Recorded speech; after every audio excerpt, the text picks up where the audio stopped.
This is Thank You Mama, weekly lessons from mothers all around the world.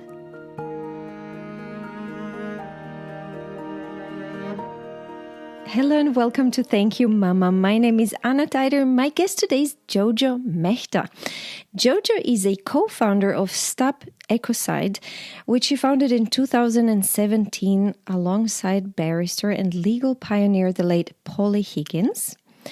And the aim of Stop Ecocide is to establish ecocide as a crime at the International Criminal Court. This work is supported by a large network of over 45 teams and associate groups globally, and there are over 50,000 endorsing signatories and a growing number of endorsing businesses and organizations. I'm very, very much looking forward to learn more about this from Jojo. Jojo is a graduate of Oxford and London universities and has a background in communications, entrepreneurship, and on-the-ground environmental campaigning. And I just learned Jojo is a mom of two as well. Hi, Jojo, welcome.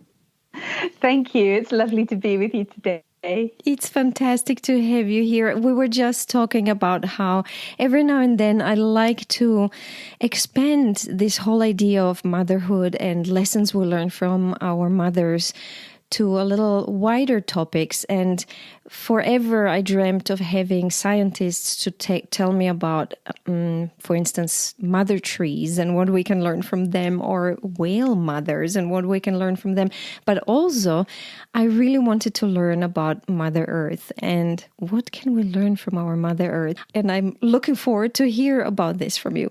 Oh, thank you. Thank you. Yes, our work is very much focused around the restoring of respect for Mother Earth and relationship with Mother Earth. So even though the route that we take is very specific and legal, it's about creating a law that will protect the Earth by criminalizing the worst harms. In terms of our actual goals, really what we're aiming to do is to create a new relationship with nature so that we shift the way we perceive Mother Earth and have much more of a natural sense of the need to protect her. But it's very basic and we don't think about it. It's fantastic what you're doing because, you know, all of us who are like, we love nature and love planet Earth and, you know, I'm not using plastic and this and that. We never think about it, that it's actually not a crime to kill our planet.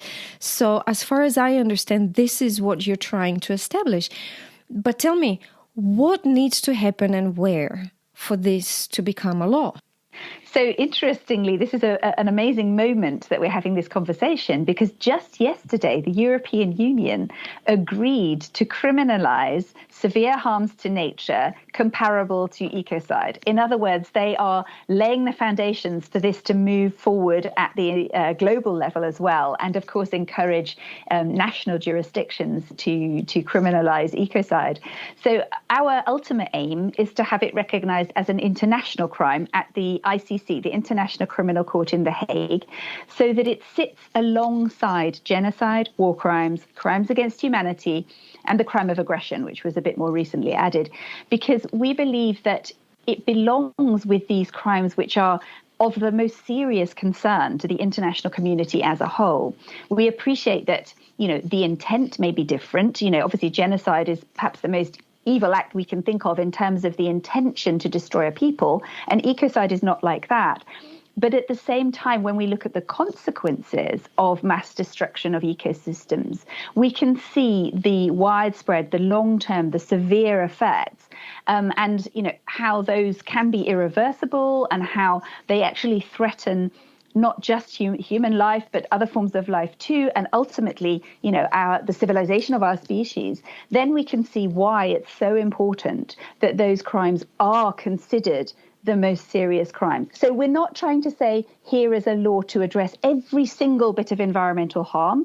What we're trying to do is say those worst harms really need to be acknowledged for how serious they are, because that's what actually shifts our perception around our relationship with nature, and it also supports all the existing environmental laws in a way that they currently don't have that foundational support.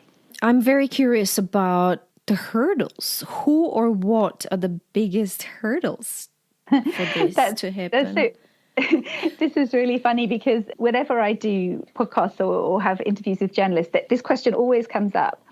And we would say that the biggest hurdle is actually information, because this is such an intuitive kind of common sense law that we're advocating for, that it's extremely rare. In fact, it's never yet happened to me on a person-to-person basis that I've met someone who didn't think this should be a crime.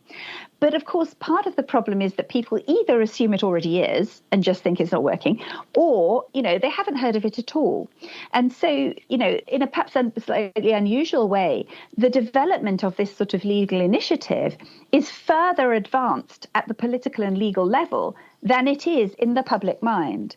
And of course, the more that the public and the civil society talk about ecocide, the faster it will move at the political level, because no politician wants to be the first person at a party.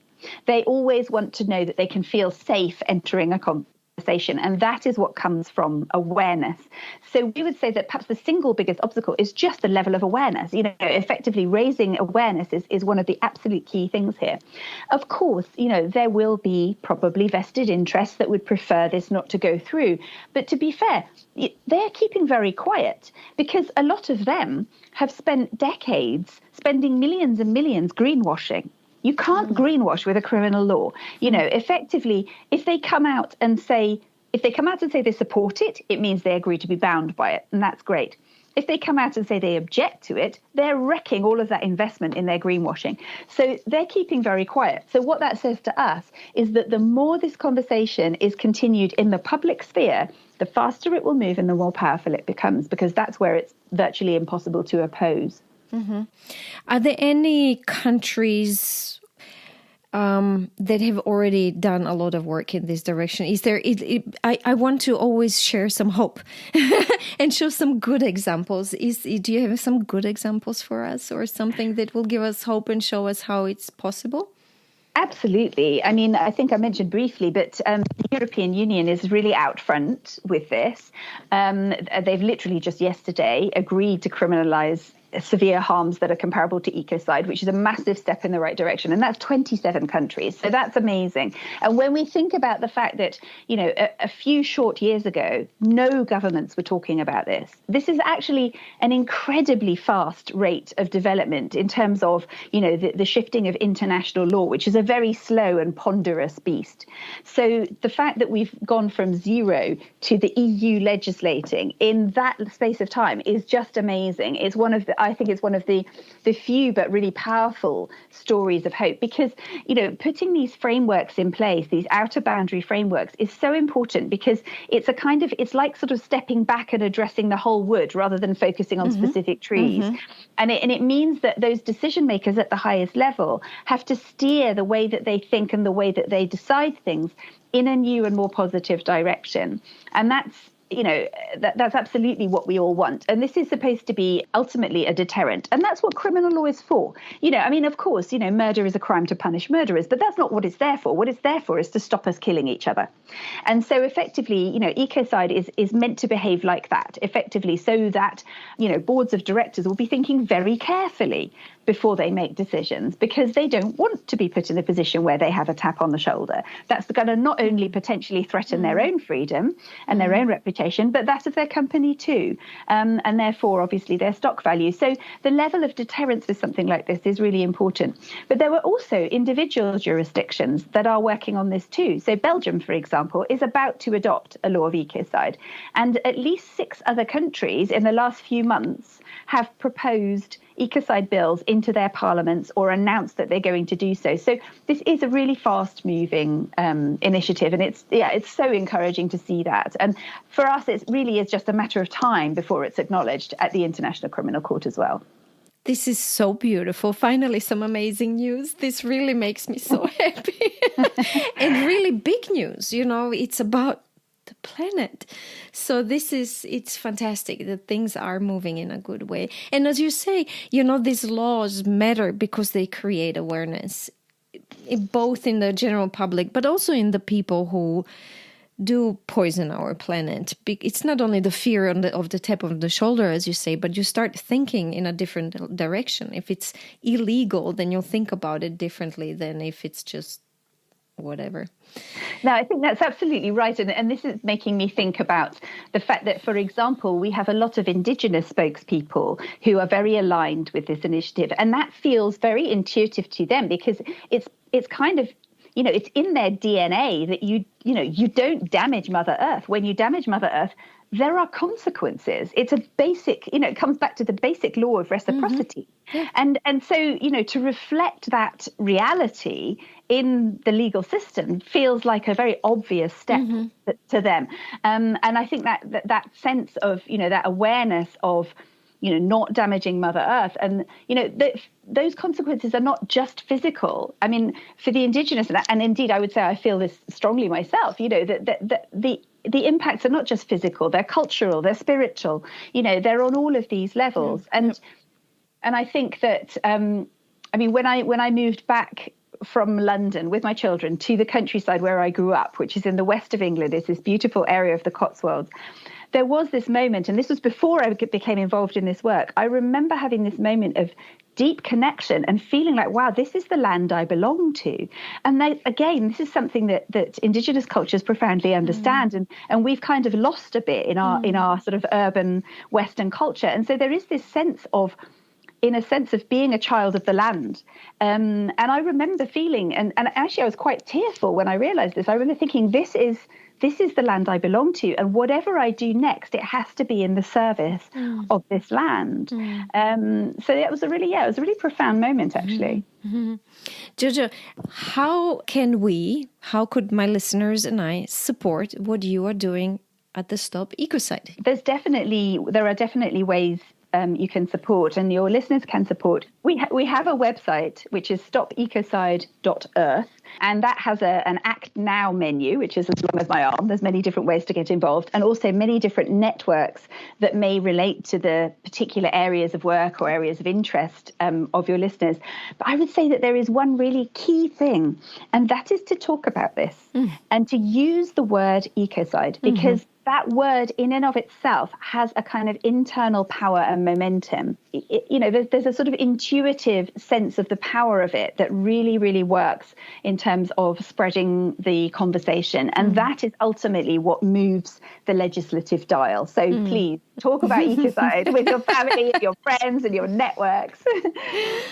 I want to move to your mother and our Mother Earth. But before I do, I'm just very curious. How did you get to be where you are and work with Ecocide? Will you tell me your very short life story, or how I got involved? Yeah. Yes, and that also in a way is a story of motherhood, interestingly, because I always had a sort of a thread of care and love for the earth that was there in my background. But in terms of it coming to the fore, I guess I was sort of what you might call an armchair activist. So I would be kind of sending off petitions or writing to my parliamentarians and so on.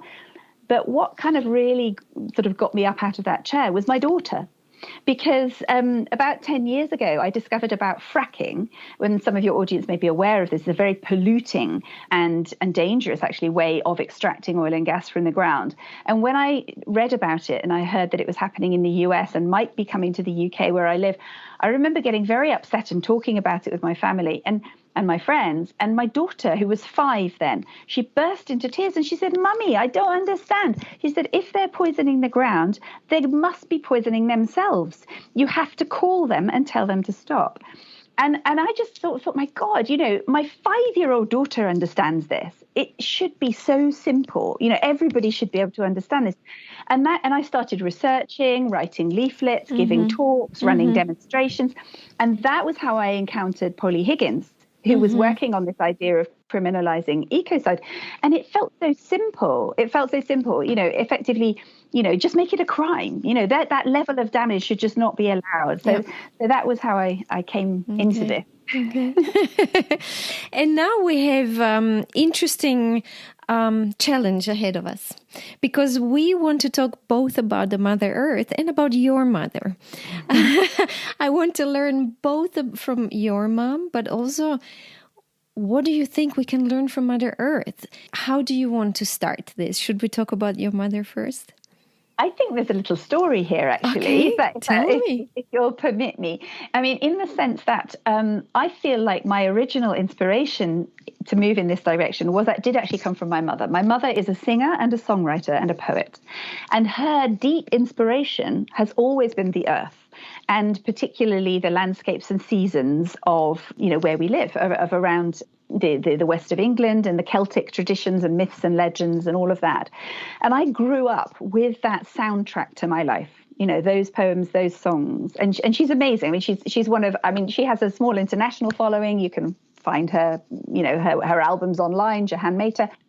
But also it was like that was deeply kind of ingrained in me, I think, as I grew up. So it kind of created this deep thread that really, in a sense, was reawoken at the moment that I described to you just now. And, she always had this kind of very spiritual connection. I mean, I would almost think of her as a kind of, an English indigenous, if you like, in the sense that she felt this really, really deep connection to land. And so for me, in terms of growing up, that was always deeply present. And I feel like, whether it was conscious or not, the lesson there was that not only can we connect directly, at many levels, not just physically, but, emotionally, sort of spiritually with the land around us. But we have a kind of a responsibility to do that. And that, there is also something deeply joyful about that. And for me, that was one of the key lessons. And sometimes people ask me, how can you do the work you do, which is so, involves dealing with or sort of confronting some of these awful destructive situations and damages that happen to Mother Earth. How do you stay positive in that context? And for me, that has been, I feel that's one of the deep lessons that I learned from my mother and her work, was that actually that connection with nature, that in a sense, that sense of being a multi-dimensional being in a physical world, sustained by a physical earth, is actually one of the pure kind of joys and incredible things about being human on this planet. And I think that we often, maybe we don't even notice it, or maybe we forget it. But actually, just when we think about the fact that we are these conscious beings on this really still, despite all the damage, incredibly beautiful planet. Incredible. And so resilient, and amazing how it can repair itself if we allow it, like our bodies, It's amazing. Tell me a little bit more about her. So I'm guessing she's English. And how did she become a poet and a singer? So her background, I mean, actually, she's a mixture of German and English. But it's interesting. I'm sorry to interrupt you. Her name is Mehta, like mother in Latin? Or am I misunderstanding it? That's really interesting. No, Mehta is actually an Indian name. So my father's father was from India. Hence, the family name is Indian. And it actually means scribe or writer. So interestingly, she's a writer. Yeah. She's married a Mehta, and now she's a writer. And she actually became involved in music when she was at college, and that's where she met my father. They actually played in a band together, and that's how they met. And they've played music together all their lives, and so that's how she got into that. But in terms of the kind of music, it was very much an inspiration from actually quite well-known folk musicians. I mean, I don't know if any of your English listeners might have heard of Martin Carthy, who's a very big name in folk in the UK. She told me she went to one of his concerts when she was at college, and she just fell in love with the music, and just felt she was already playing guitar and stuff. But she, I think she decided then and there, this is the kind of music that I need to be playing and ultimately writing. And she's continued to write ever since we were quite small as kids, me and my brothers. Mm-hmm. How many kids did she have? 3. So I'm in the middle. I have an older and a younger brother. Does she have a website? Can we put her website in episode notes so my listeners can find her as well? Yes, absolutely. So she's JehanneMehta.com. Okay. And also, I mean, interestingly, I mean, this is a very interesting moment that we're having this conversation, because I'm in the process of bringing together a songbook of 50 of her most singable songs. Oh, beautiful. That's going to be published next year. Yeah. And it's a joint project with Stop Ecocide, because it's going to be also a fundraiser for the campaign as well. Oh, great. So it'll be a lovely, so next year's Christmas present. Mm-hmm. Nice. Jojo, you already mentioned one lesson. Do you have more you'd like to share that you've learned from Mum? I think there's another one, which is, I mean, I suppose I've always been inspired by her in terms of writing per se, because I actually, as a child, I always wanted to be a writer. And actually, in practice, a lot of what I do on a daily basis is actually writing, it's speaking and writing, around what we do. So that love of language, I mean, I speak French and Italian, and my mother speaks French and German. And I definitely think that I kind of inherited that love of language from her.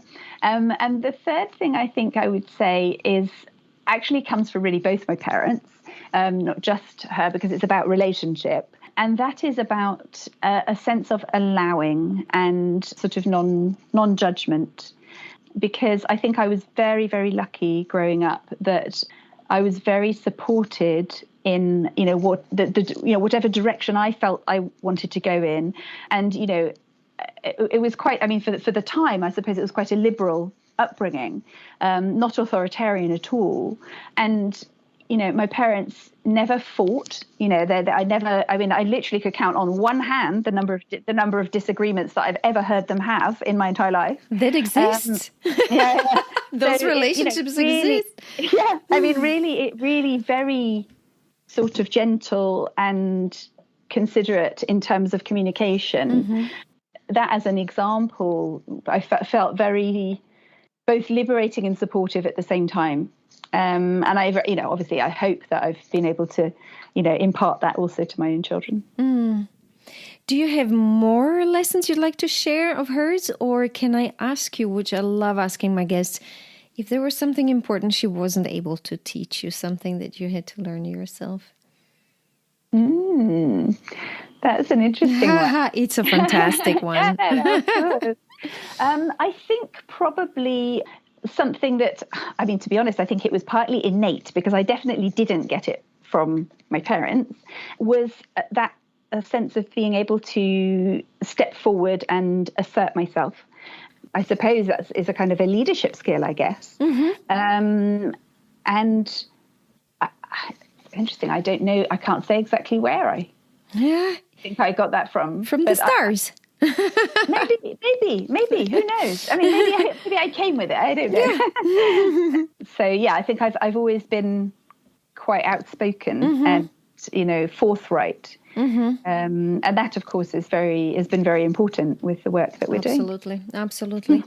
Jojo, let's move on to Mother Earth. Have you thought about lessons that we can learn from her? Definitely. And when you say thought about, I would say it's not so much about thinking, it's more about feeling. I mean, one of the things that I am quite religious about, I'm not actually a very religious person, although I would say, I guess there's a spiritual dimension in a way to what we do. But what I do every day, whenever I'm able to, when I'm at home, is go out into the garden. I'm lucky that we have a garden, a beautiful garden, quite a mature garden, and put my bare feet on the ground every day. I miss doing that. even when it's snowy, although if it's snowy, I don't usually stay outside for too long, because obviously I'd like to keep my toes. But that sense of having somewhere that I can stand, where I can see, the evolution of the seasons, I can see, the leaves arriving, maturing, the flowers coming and going, actually kind of that sense of sort of cyclical cycles. Yeah, I think is something that I really feel has been a lesson of doing that and really connecting and having this sense that, everything dies and then is reborn. And, that sense of the life and death cycle that I think has been a really grounding kind of lesson that feels to me like I've learned it directly from the ground. Mm-hmm. Anything else? We just mentioned, actually, we talked about how nature repairs itself and how our bodies repair themselves. And I think it's quite, I'm improvising now, but I'm just thinking how that's a very big lesson we can take from nature. I think this is a really important one, actually, and something I've been reading about quite a bit recently as well, is actually how fast nature can regenerate.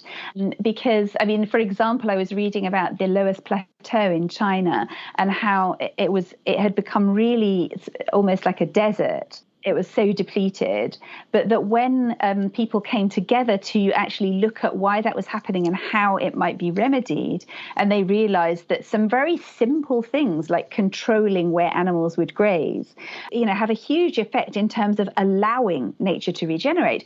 And actually, I think this is so important in the broader context of the climate crisis, for example, because we focus so strongly on, one thing like carbon emissions is like the key thing that everybody focuses on. And it's not that that's not important, but when we look at something like habitat destruction or desertification, we're seeing one of the key exacerbating factors for climate.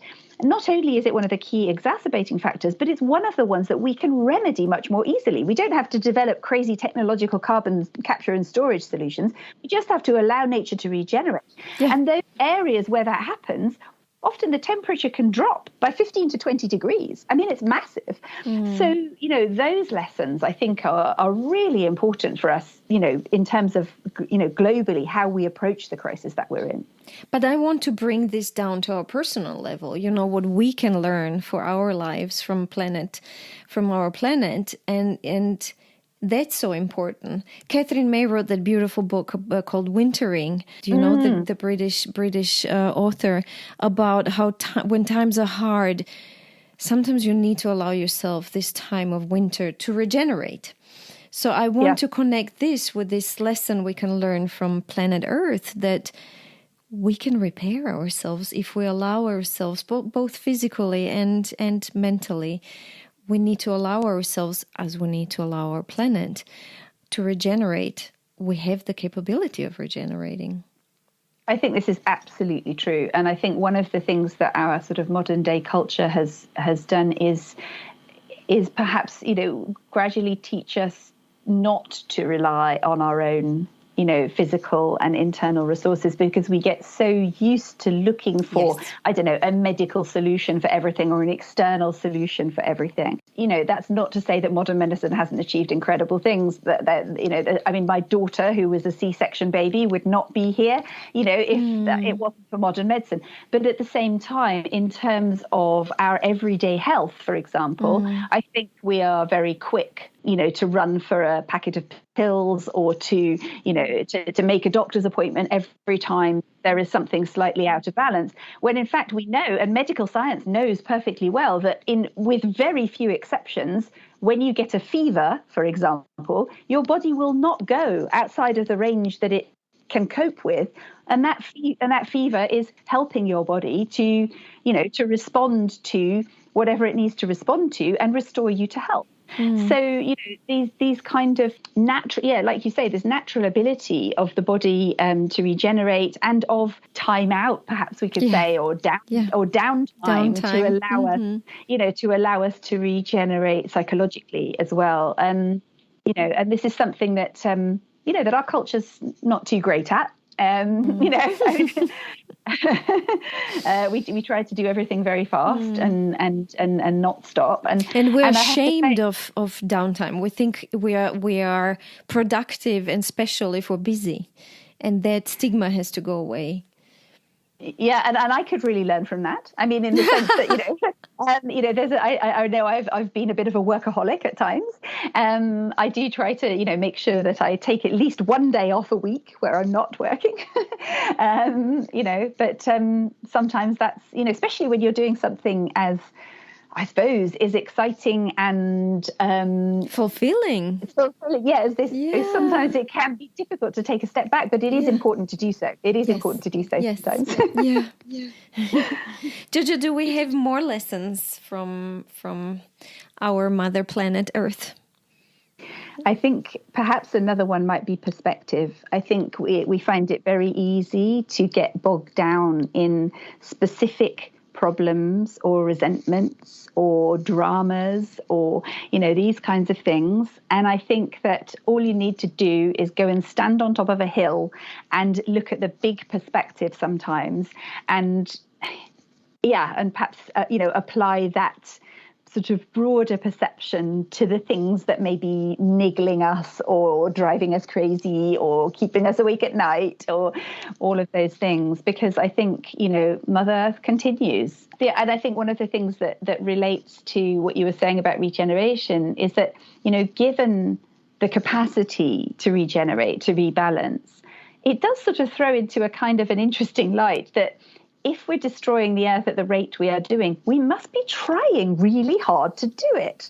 And so actually, just stepping back and kind of not trying to destroy anything could actually have a really, really healthy effect.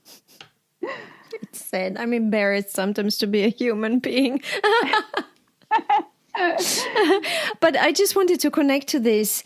When COVID broke out in the United States, and it broke out exactly where we were in Seattle, which was sad but also lucky, because I had these amazing forests next door to where we lived. And, we immediately went into lockdowns, and the only way to escape your house was to go into a forest and go for a hike, which then I started doing every day at 5 a.m. I would get up and just go and be in the forest and hike and forest bathe. And this is when I learned the perspective and how nature can give you perspective, because I know I came into this forest so stressed and scared about what is going to happen. But then I was there and I realized, and it sounds very maybe too harsh, but I realized, even if we all die from this COVID, the planet will still continue, and maybe it will be even healthier and happier. In a sense, it really plucked me out of my tiny little human fears for myself, and just really gave me this huge perspective of it's going to be okay. It's going to be okay. That's beautiful. Yeah. And I think what it also speaks to for me is about our relationship, and this comes back to our relationship with nature. A little story related to the work. When we commissioned a panel of international experts to come up with a definition of ecocide, which happened in the first 6 months of 2021. And that definition has catalyzed a lot of the political conversations that are now happening. It's been an absolutely key milestone. But when we started that process, we did a public consultation. And one of the groups we talked to was Indigenous leaders from all the different continents. And one of the things that really struck me about that conversation was they never drew a distinction between people and nature. It was all about culture, and it was all cultural practice, and it was all interconnected. We are effectively part of nature. And again, that speaks to me again of that, perhaps that lesson I mentioned earlier from my mother, my dear mama, which is that sense of how extraordinary it is that we are these beings that have consciousness and also have physicality. The relationship that we have with nature, that you just, in a sense, brought to mind for me when you talked about walking in the forest, is that, we are not separate to nature. Our culture has developed in that way in the Western thinking, which has become the dominant global way of thinking economically, et cetera, et cetera. We've kind of culturally grown away from nature so that we see ourselves as, lords and masters, or, we treat nature as as a bank of resources. And so I think that connection, and I think a number of people discovered that during COVID, if they were lucky enough to have access to nature at that time because of the necessity to kind of walk outside to get out of the home space. I think there may have been a number of people that began to perhaps connect with that sense of kinship, perhaps. And I think that's really important, that we feel ourselves to be part of a whole. I feel like we do have a role in relation to nature.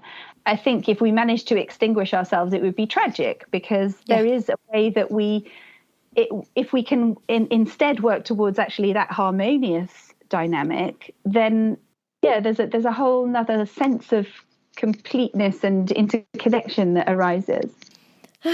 Jojo's beautiful. So much information and inspiration and food for thought. I was worried this conversation will make me a little depressed, but it actually turned into other way around. I'm optimistic now. I'm glad. So grateful that there are people like you who do this amazing kind of work. Do you have any more lessons that you would like to share before we recap? I suppose.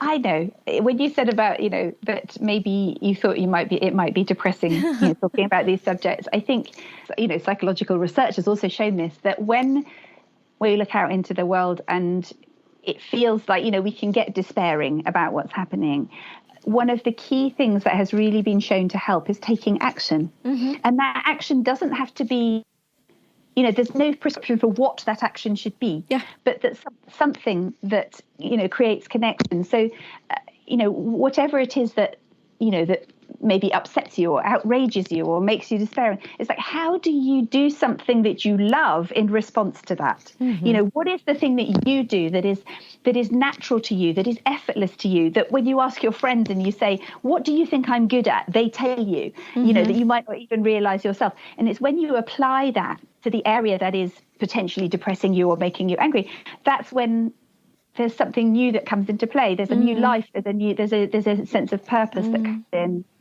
And that's something that I feel like I've kind of learned through this journey. I'm learning this through the books I just read, Women Who Run with Wolves, and also If Women Rose Rooted.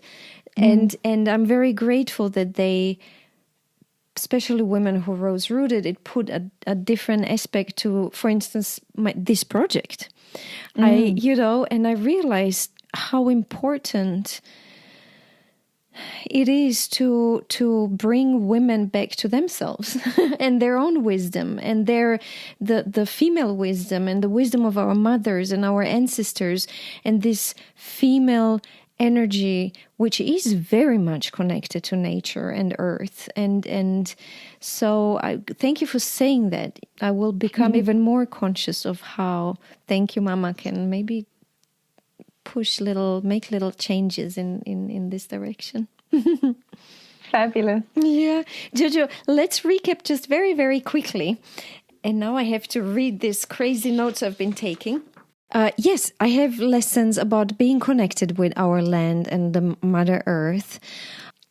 And what a joy it is. I love this. What a joy it is that we are these multidimensional beings, being and existing and having this one life on this beautiful physical world. Thank you for that. Writing and love of language, and I love how you are using it to protect our Mother Earth. And then the lesson of the non-judgmental environment you grew up in, and how you, in the same time, felt allowed and supported. How important is that? And then something you feel like you had to learn by yourself because you didn't learn it from your mom, is this sense of stepping forward and asserting yourself with these leadership skills. Thank you for having them. And then we talked about Mother Earth and what we could learn from Mother Earth. And the first lesson was the lesson of seasons and the cyclical nature, the idea of things dying and being reborn, which is so important to keep in mind. Then we talked about regeneration and how we're learning from planet Earth that we need to allow the planet and ourselves time. And if we do that, we can regenerate and the planet can regenerate. I wrote down, you didn't mention it as a specific lesson, but I think it is. And I wrote down part of a whole.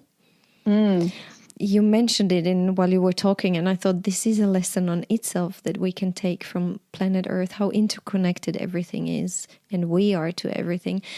And then the last lesson is the lesson of perspective, how through planet Earth and through nature we can learn not to get bogged down in our little dramas and problems and issues, and how to get this beautiful big perspective that's so important and encouraging and energizing. I think this is all. Did I miss anything? No, I thought that was a pretty good summary, actually. Jojo, thank you again so much for being my guest. As we said, I will put a link to your website, to Stop Ecocide website in episode notes. And I also would like to share your mom's website so people can learn more about her. And again, thank you for everything you're doing. And thank you for taking time to share these amazing things with us. Oh, you're so welcome. It's been a real pleasure. If you enjoy Thank You Mama and want to help it grow, please take the 2 seconds to leave a 5-star review on Apple Podcasts. It really helps. If you'd like to get in touch, you can send me a mail at info@thankyoumama.net. You can also find me on Instagram, Facebook, and Twitter under Anna Teider. That's Tajder. This was Thank You Mama. Come back next week, subscribe, and tell your friends.